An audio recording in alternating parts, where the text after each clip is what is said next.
Justin Trudeau posting on X, "We're reducing the number of low-wage temporary foreign workers in Canada. The labor market has changed. Now is the time for businesses to invest in Canadian workers and youth." Now, is it the labor market that has changed, or perhaps it's the political market?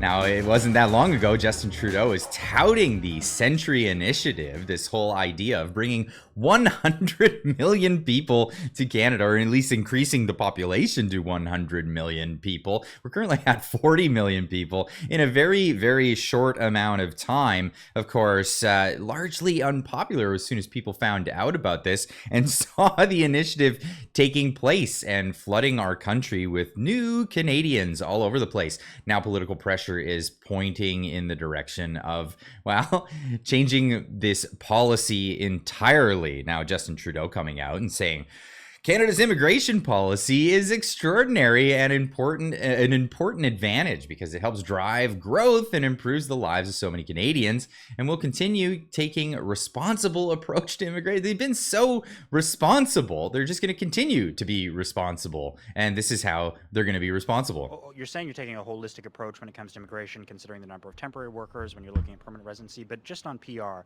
is your government considering reducing the number on an annual basis of people who can get PR in Canada?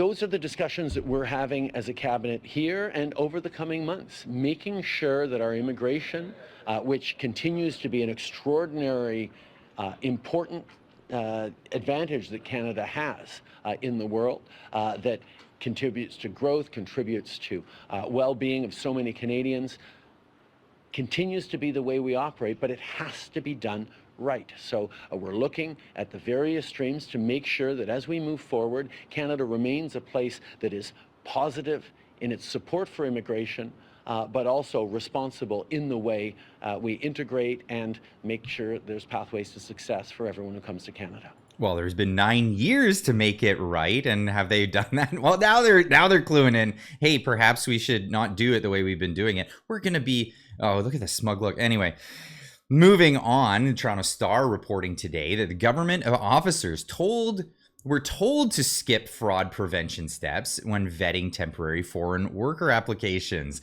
A Star investigation finds, and yes, this is coming from the Toronto Star, left-leaning publication. So this is a bipartisan issue across the board.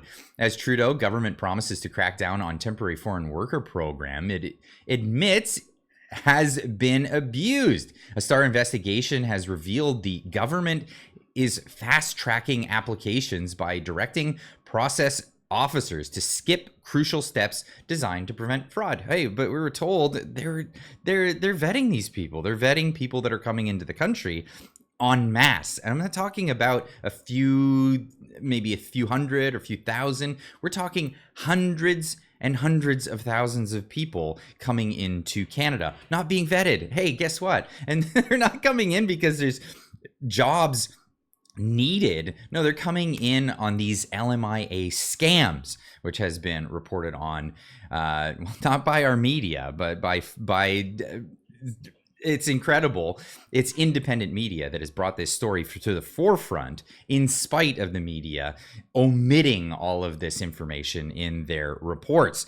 Now, Immigration Minister Mark Miller says Cabinet is reviewing options on how to change Canada's immigration system. I told people that I'm not someone that is beholden to any form of dogmatism, very open to making changes if the economy dictates it, if the social fabric dictated it.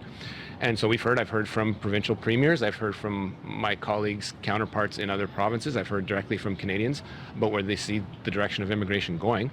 And I think they're asking us to adjust. So the number of options that we'll be looking at, and it's not set in stone yet, Marika, at Cabinet in the next few weeks, will include a very, very robust discussion about where we think we should be going in the next 3 years as we set those level plans, and respond to the criticism that we've legitimately gotten from different sectors of society, which is to give a fuller picture of the temporary residential picture of Canada, because we know that a lot of those people that are becoming permanent residents are already here, and that impacts the analyses that are made by the Bank of Canada as they adjust and fixed interest rates, and giving them some clarity on that is key to a very basic thing like setting the interest rate. Well, the social fabric of society has been commenting on this, and it's no longer an excuse. You cannot throw the term racism at people anymore. It's largely the Indo-Canadian community that has been, there's been a ton of backlash over this. So, I mean, you can't really throw that there. But this is Mark Miller only a few months ago here in Canada. These institutions are smart, and they've gone and they've seen that they can get tuition fees that are 4 or 5 times more than what my kids pay at McGill or Acadia. Trudeau's immigration minister, Mark Miller, makes an about face on his international student policy. This was him just a few months ago. Look, international students are a credit to this country, Mr. Speaker. They are the future of this country, and they are an asset that is very lucrative, and they are an asset that is very lucrative. And they are an asset that is very lucrative. Independent journalists broke the story that this was actually a scam billion-dollar industry and a backdoor for immigration. It is not the intention of this program to have sham commerce degrees or business degrees that are sitting on top of a massage parlor that someone doesn't even go to, and then they come into the province and drive an Uber. But that's exactly how it went down. So whether it's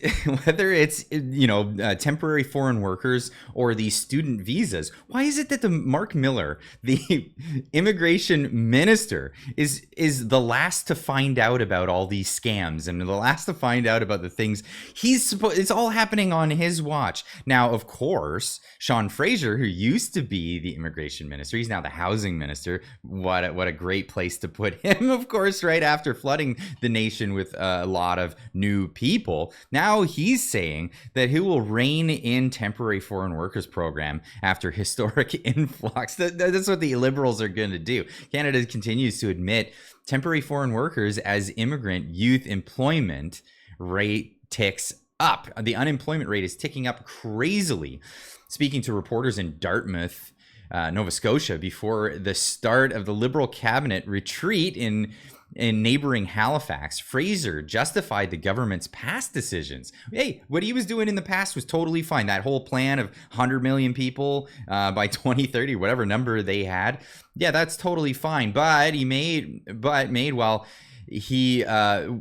that was when he was minister. Now he's housing minister, to relax regulations around the temporary foreign worker program as necessary at a time of pandemic related staff shortages. Yeah, of course. Why was there staff shortages during the pandemic? Perhaps you were paying people to stay home. Yeah, that cost us a lot of money too.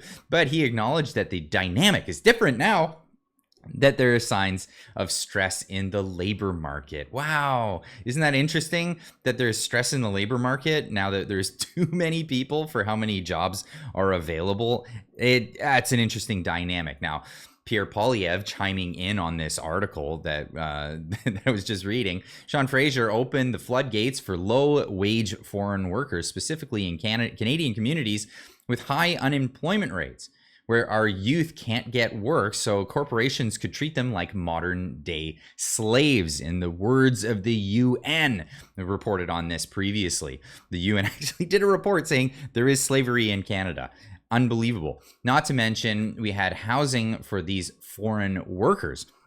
Then Trudeau makes him housing minister. Good luck finding a home. Now, before you go jumping for joy, because the Conservatives are finally saying something, Kirk Lubimov putting this one out there, and I really appreciated this post because this is where it's all coming from. Canada is finally making changes to temporary foreign workers program that will go into September 26th. Some of us have worked really hard to this, and I'm so glad a step is being made in the right direction. Temporary foreign worker applications will be refused where unemployment is 6% plus. Max temporary foreign worker hiring of the workforce will go down from 20% to 10%. And mind you, they only made this rule of 20% recently. They're actually even going further down. So every employer can only hire 10% temporary foreign workers in their workforce, and that would be with with all of that. So workers hired via low wage stream will be able to work for 1 year instead of 2 years. So cracking down on this indeed. The changes focus on a low wage temporary foreign worker applications and leave out the LMIA scams for everything else. Still need changes here? Absolutely. I would point out that these changes by the Liberals have been brought with minimum pressure from the Conservative politicians at all levels, municipal, provincial, and federal, who were mostly silent and cowardly on the topic and still are on LMIA scams. So let's put credit where credit is due here. Credit is definitely due to the independent journalists out there that have been really focusing on this at great risk as well. Of course, being called all kinds of bad names. And so I made sure to, give credit this one. This is spot on. We, the community of politically active Canadians, made this happen, not the Conservatives, not at all. Another guy who's been making this happen, of course, Darshan Maharaja. LMIA fraud. I was honored to partner with Bloomberg Business. Of course, it's taking foreign enterprise to report on Canadian issues. So we have an American company reporting on LMIA frauds here in Canada.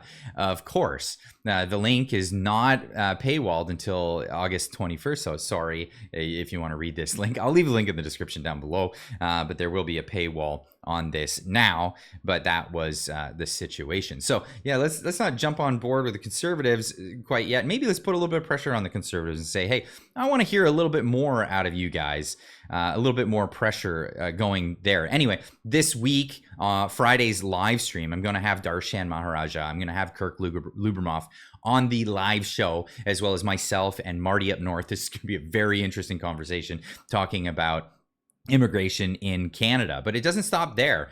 What? We have a sanctuary city in Toronto? Are you serious? Here's Toronto Deputy Mayor Asama Malik explaining that undocumented residents, aka illegal immigrants, you got to make new words to make it sound good, should have full access to city services, and it's city policy not to report anyone's status. This is at the city's Undocumented Residents Day at City Hall. It's like all Torontonians, undocumented residents like all Torontonians deserve safe access to housing, decent work, education, and health services.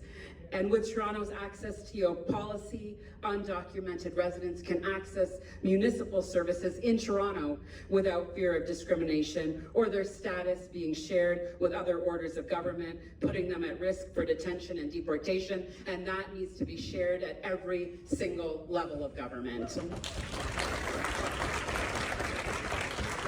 It's really hard to have sympathy for somebody who, in their first act of coming to the country, breaks the law. I'm sorry, but if you came illegally, you got to go. That's just the reality of the situation. If you've overstayed a visa, you either need to apply and see fit. If you've been denied a visa, you got to go. It's just the way it works. This is how immigration works. This idea of undocumented just doesn't fly. It doesn't fly with a lot of Canadians at this point, and of course Toronto. But these are some of the opinions that are coming out of academia. We've got Vincent Wong here saying the only proper and ethical response to Canada's vast abuse and exploitation of migrant workers, primarily from the global south, is equality, not exclusion.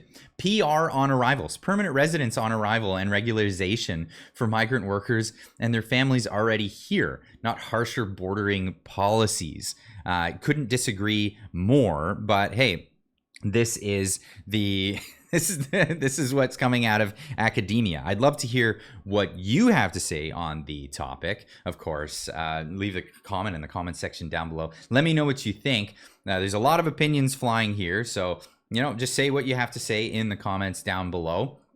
It's important to have a robust discussion on these things. And of course, we're going to continue this on Friday evening. Again, guests Kirk Lubimov, Darshan Maharaja, Marty up north, and myself will be talking about this immigration issue and who's responsible for any of the changes that has been happening, and who should be patting themselves on the back. Let me know what you think. Leave a comment in the comment section down below, and we'll see you in the next one.